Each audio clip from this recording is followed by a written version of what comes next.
வணக்கம் மக்களே. நம்ம கார்த்திக் கதையில நவம்பர் 1ஆம் தேதி எபிசோடுல என்ன நடக்க போகுது அப்படிங்கறத பத்தி தாங்க இந்த வீடியோல இப்ப நம்ம பார்க்க போறோம். இந்த வீடியோவுக்கு மறக்காம லைக் பண்ணிக்கோங்க. நீங்க லைக் பண்றதுதான் எங்களுக்கு அடுத்து வீடியோ போடுறதுக்கு ரொம்பவே இன்ட்ரெஸ்டிங்காகவும் ஒரு பெரிய மோட்டிவேஷனாகவும் இருக்கும். ஸோ மறக்காம லைக் பண்ணிட்டு இந்த வீடியோவை பாருங்க. என்ன நடக்குது அப்படின்னு பாத்துக்கிட்டீங்கன்னா, தீபவதி அந்த பாட்டியோட வீட்டுல தங்கியிருக்காங்க.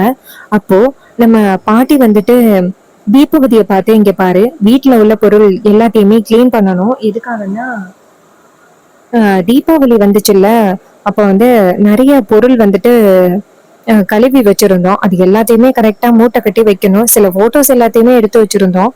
அது எல்லாத்தையுமே எடுத்து வைக்கணும். நீ எல்லாத்தையும் கிளீன் பண்ணு அப்படின்னு சொல்ல, தீபாவதியும் சரி அப்படின்னு சொல்லிட்டு எல்லாத்தையும் கிளீன் பண்ணிக்கிட்டு இருக்காங்க. அப்பதான் பாட்டிக்கு வந்துட்டு ரொம்ப முக்கியமான ஒரு போன் வருது. உடனே பாட்டியும் போனை எடுத்துக்கிட்டு வெளியில வராங்க. அப்போ தீபாவதி வந்துட்டு, இந்த கிழவி நம்மள எல்லா வேலையும் பார்க்க சொல்லியிருக்கு. சோ கண்டிப்பா வீட்டுக்குள்ள ஏதாவது ஒண்ணு கிடைக்கிறதுக்கு நிறையவே வாய்ப்புகள் இருக்கு. ஏதாவது ஒண்ணு கிடைச்சிட்டுன்னா போதும், அதை வச்சு நம்ம ஈஸ்வரி மேடத்துக்கிட்ட உண்மையை நிரூபிச்சிடலாம். இங்க வந்து கிட்டத்தட்ட 2-3 நாள் ஆகிட்டு, ஆனா எந்த வகையிலுமே நம்ம கையில ஒரு ஆதாரம் கூட கிடைக்கவே இல்லை. சீக்கிரம் கண்டுபிடிக்கணும் அப்படின்ட்டு தீபாவதி எங்க பார்த்தாலுமே தேடிக்கிட்டு இருக்காங்க. அப்பதான் தீபாவதிக்கு ஒரு போட்டோ கையில சிக்குது. அப்ப தீபாவதி என்ன பண்றாங்கன்னா, அந்த போட்டோவை பார்த்துட்டு அதிர்ச்சி ஆகுறாங்க. பாட்டியும் தாத்தாவும் அங்கிட்டும் இங்கிட்டும் இருக்க, நடுவுல நம்ம ஹீரோ இருக்காரு. அதுவும் ரொம்ப வந்துட்டு கொஞ்சம் பழைய போட்டோ மாதிரி இருக்கு. ஸோ அதை வந்து எடிட் பண்ணது அப்படின்னு யாராலையுமே சொல்ல முடியாது. அடுத்ததா மொத்த ஃபேமிலி போட்டோ இருக்கு. அதுலயும் நம்ம ஹீரோ இருக்காரு. இத பார்த்ததும் தீபவதி நினைக்கிறாங்க, இதுதான் இவனோட ஃபேமிலி போட்டோவா? இந்த போட்டோ யாருக்கும் தெரியக்கூடாது அப்படிங்கிறதுக்காக அந்த கிழவி இப்படி வச்சிருப்பா போல. இதுவே நமக்கு கிடைச்ச பெரிய ஆதாரமாச்சே. இத வந்து நம்ம கரெக்டா வச்சுப்போம் அப்படின்னு சொல்லிட்டு நேரா வச்சுக்கிறாங்க ஒரு பேக்ல. அப்புறமா பாட்டி இங்கேருந்து வந்துட்டு, எல்லாத்தையும் கிளீன் பண்ணிட்டியா? அப்போ ஆஹ் அந்த பொண்ணு சொல்றாங்க, எல்லாத்தையும் கிளீன் பண்ணியாச்சு பாட்டி அப்படின்னு சொல்ல, பாட்டியும் சரி ஓகே, எல்லாத்தையும் பத்திரமா எடுத்து வச்சிரு, எனக்கு ஒரு முக்கியமான வேலை இருக்கு, போயிட்டு வரேன் அப்படின்னு சொல்ல, தீபாவதி நினைக்கிறாங்க, சரி சரி போங்க, எனக்கு கிடைச்ச சரியான நேரம், இப்பவே கொண்டு போய் போட்டோவை காமிச்சு நிரூபிக்கிறேன் அப்படின்னு அந்த வில்லி என்ன பண்றாங்கன்னா, நேரா வீட்டை விட்டு வெளியில வராங்க. அவங்க திங்ஸ் எல்லாத்தையுமே எடுத்து வச்சுக்கிறாங்க. இதுக்கப்புறம் இந்த வீட்டுல இருந்து நம்ம என்ன பண்ண போறோம், நமக்கு தேவையான ஆதாரம் சிக்கிருச்சு அப்படின்ட்டு அந்த போட்டோவை எடுத்துக்கிட்டு நேரா ஈஸ்வரியோட வீட்டுக்கு வராங்க.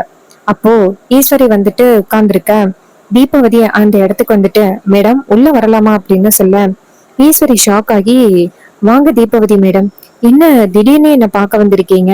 அப்ப தீபாவதி சொல்றாங்க, மேடம் நீங்க ரொம்ப நாளா கேட்டுக்கிட்டு இருந்தீங்கல்ல, உங்களுக்கு உண்மை தெரியணும் அப்படின்னு, அதுக்கான ஆதாரத்தோட தான் வந்திருக்கேன் அப்படின்ட்டு. அப்பதான் சந்திரா அந்த இடத்துக்கு வராங்க. வந்துட்டு, அக்கா யாருக்கா இவங்க? அப்ப ஈஸ்வரி சொல்றாங்க, உட்காரு சந்திரா சொல்றேன் அப்படின்ட்டு. அப்போ தீபாவதி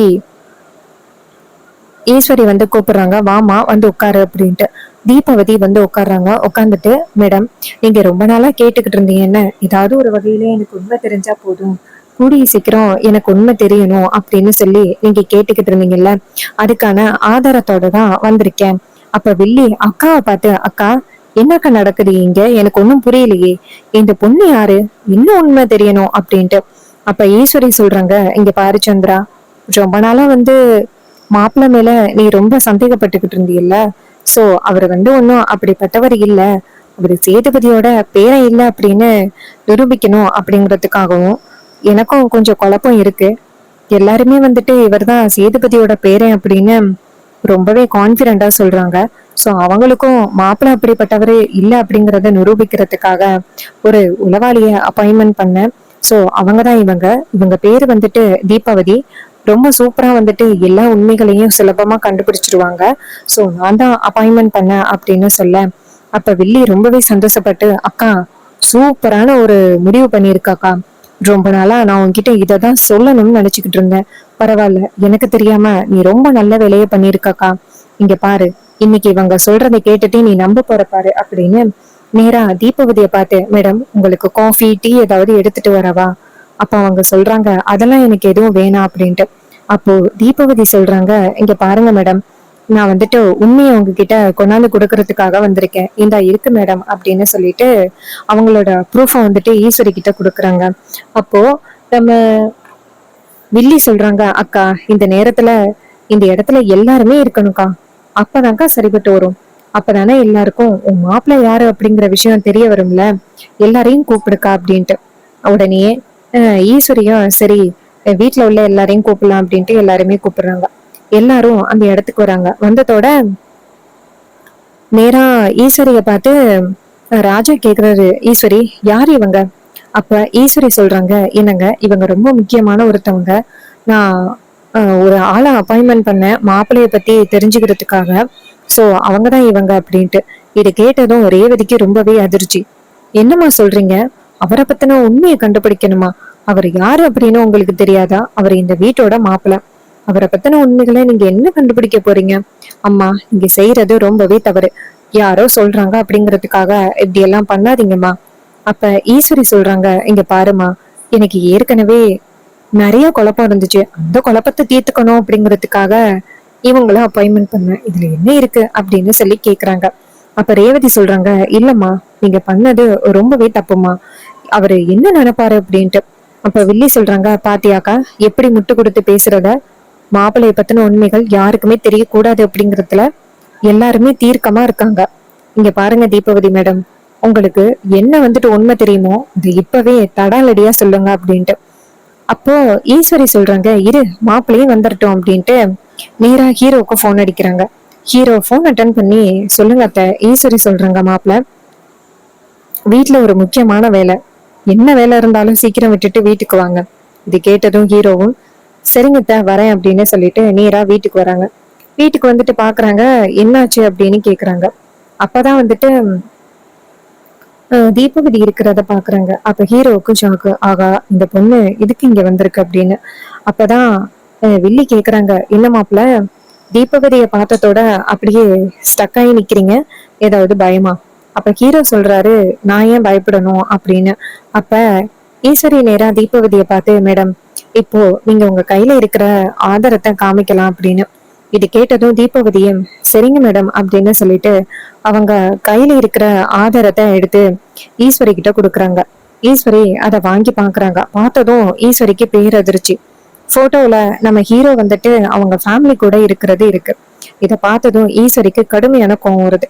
ஈஸ்வரி நேரா ஹீரோவை பார்த்து, மாப்பிள்ள என்ன மாப்பிள்ள இது அப்படின்னு கேட்க, அப்ப வில்லி அந்த போட்டோவை வாங்கி, அக்கா இது தெரியலையா, இதுதான் அவனோட ஒரிஜினல் ஃபேமிலியோட போட்டோ, எல்லாரும் நின்று எடுத்திருக்காங்களே, நல்லா இருக்காக்கா அப்படின்னு சொல்ல ஈஸ்வரி சொல்றாங்க, இங்க பாரு சந்திரா, நான் மாப்பிள்ளை கிட்ட கேக்குறேன், மாப்பிள்ள சொல்லுங்க மாப்பிள்ள அப்படின்ட்டு.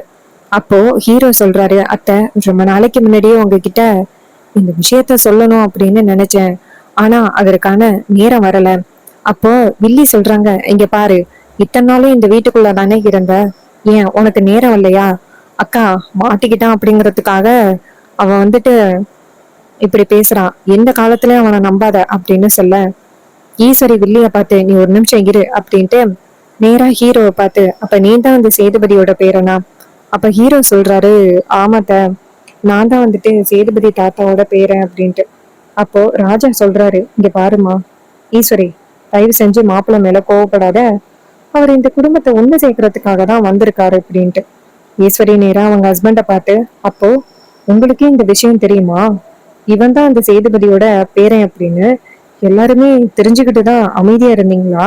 அப்போ எல்லாருமே தெரிஞ்சுக்கிட்டு என்ன முட்டாளா வந்துட்டு வழி நடத்திருக்கீங்களா அப்படின்னு சொல்ல, அப்ப அவர் சொல்றாரு, அம்மாடி ஈஸ்வரி என்னம்மா இப்படி பேசுற, இங்க பாரு, மாப்பிள்ள வந்துட்டு இந்த குடும்பத்துக்கு எவ்வளவு நல்லது பண்ணியிருக்காரு, அத பத்தி யோசிச்சு பாருமா, என்னம்மா இப்படி பேசுற அப்படின்ட்டு. அதுக்கு ஈஸ்வரி சொல்றாங்க, இங்க பாருங்க, இவன் எப்பேற்பட்ட ஒரு வேலையை பண்ணியிருக்கான், அதை பத்தி நீங்க யாரும் யோசிக்கவே இல்லை, அவனுக்கு போயிட்டு இப்படி சப்போர்ட் பண்ணி பேசுறீங்க, இவன் இப்படி ஒரு கேவலமான வேலையை பார்த்திருக்கான் அப்படின்னு சொல்லிட்டு ஈஸ்வரி சரியான கோவத்தோட பேசிக்கிட்டு இருக்காங்க. அப்போ ஈஸ்வரி சொல்றாங்க, இதுக்கு மேலயும் இவன் இந்த வீட்டுல இருக்கவே கூடாது, இவன் இந்த வீட்டை விட்டு உடனே போகணும், இவன் முகத்துல முழிக்கிறதுக்கு எனக்கு விருப்பமே இல்லை அப்படின்னு சொல்லிட்டு ஈஸ்வரி பேசுறாங்க. அப்பதான் ரேவதி சொல்றாங்க, அம்மா எப்படிம்மா இவர் இந்த வீட்டை விட்டு போக முடியும்? இவர் வந்துட்டு எனக்கும் இவருக்கும் கல்யாணம் ஆகிருச்சு. ஸோ இவரை இந்த வீட்டை விட்டு நீ போகச்சு கொள்ள முடியாது அப்படின்னு சொல்ல, அப்ப வில்லி சொல்றாங்க, பாத்தியாக்கா, எல்லாருக்குமே இந்த விஷயம் தெரிஞ்சிருக்கு. ஆனா நம்ம தான் முட்டாளா இருந்திருக்கிறோம் அப்படின்னு சொல்ல, ஈஸ்வரி சொல்றாங்க, இங்க பாரு, இந்த வீட்டுல வந்துட்டு நான் சொல்றதுதான் முடிவு.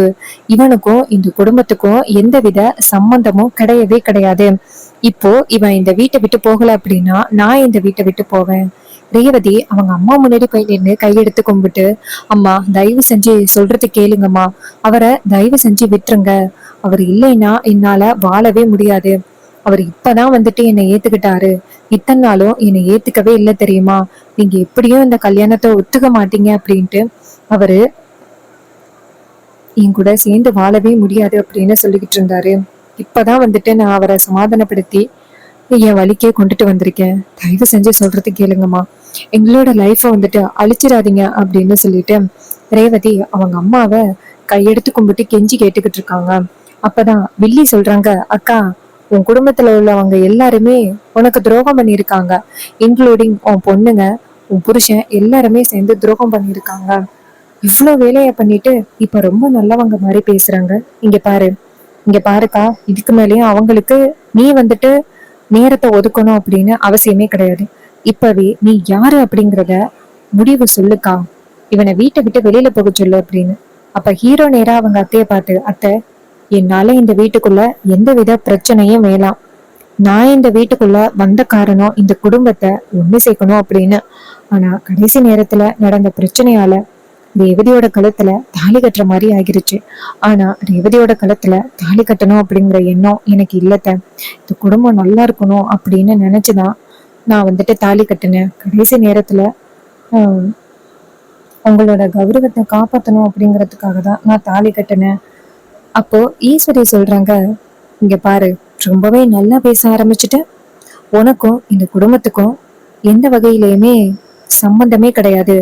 மரியாதையா இந்த வீட்டை விட்டு வெளியில போ. சேதுபதியோட ரத்தம் இந்த வீட்டுக்குள்ள இருக்க கூடாது அப்படின்னு சொல்லிட்டு ஈஸ்வரி கோவமா பேசுறாங்க. அப்ப ஹீரோ சொல்றாரு, அத்தை, நான் செஞ்சது ரொம்ப பெரிய தப்பு தான் அத்தை. நான் உண்மையை சொல்லி இந்த வீட்டுக்குள்ள வந்திருந்தா நீங்க விட்டுருக்க மாட்டீங்க. அதனாலதான் அத்தை பொய் சொல்லி வர மாதிரி ஆகிருந்துச்சு. தயவு செஞ்சு என்னை மன்னிச்சிருங்க அத்தை அப்படின்னு சொல்லிட்டு ரொம்பவே கெஞ்சுறாங்க. அப்ப நம்ம ஹீரோ என்ன பண்றாருன்னா, கெஞ்சி கெஞ்சி பார்த்துட்டு ரொம்பவே சோகத்துல நிக்க ரேவதி கெஞ்ச ஆரம்பிக்கிறாங்க, அம்மா, அவரு மேல தப்பு இல்லம்மா, அவரை தயவு செஞ்சு மன்னிச்சிருமா. அவரை இந்த வீட்டை விட்டு வெளியில போக சொன்ன அப்படின்னா என்னோட லைஃப சேர்ந்து பாதிக்கப்படுமா. கண்டிப்பா என்னால வாழவே முடியாதுமா, சொல்றது கேளுமா அப்படின்னு சொல்லிட்டு ரொம்பவே ஒரே பண்ணி பேசிக்கிட்டு இருக்காங்க. அப்பதான் நம்ம ஹீரோ நேரா ரேவதிய பார்த்து, இங்க பாரு, அத்தை கண்டிப்பா ஒத்துக்கிறதுக்கு வாய்ப்பே இல்லை, நீ அமைதியா இரு அப்படின்னு சொல்லி கேட்க, அதுக்கு அந்த வில்லி சொல்றாங்க, அதான் அத்தை சொல்லிட்டால, வெளியில போ அப்படின்னு சொல்லி பேசுறாங்க.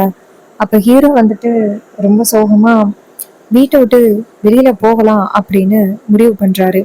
ரேவதி சொல்றாங்க, இங்க பாருங்க, நீங்க இந்த வீட்டை விட்டு போனீங்க அப்படின்னா நானும் உங்க கூட சேர்ந்து இந்த வீட்டை விட்டு வெளியில போவேன் அப்படின்னு சொல்லிட்டு பேசுறாங்க. அப்பதான் வில்லி சொல்றாங்க, அக்கா, போனா போகட்டும்க்கா, அவளுக்கு வந்துட்டு நீ முக்கியம் இல்ல, அவன் தான் முக்கியம் அப்படின்னு ஆகி போயிருச்சு.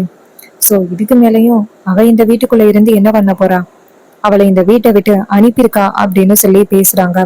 நம்ம ஈஸ்வரிக்கு ரொம்ப கவலையா இருக்கு.